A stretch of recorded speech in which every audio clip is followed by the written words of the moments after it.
Crunchified Clean friends, you know one thing about life?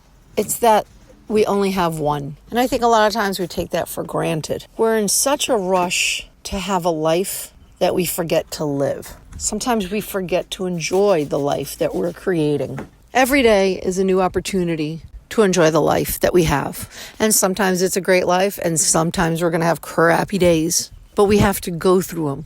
You only grow through what you go through. If you don't embrace the negative experiences, you're not going to have a positive outcome. Only through negativity can you gain positivity through experience. That's how you cope through things. And as hard and dirty as life can be sometimes, there are so many magically amazing moments that sometimes we take for granted. Listening to the birds chirp, or a stream go by, or just breathing in fresh air.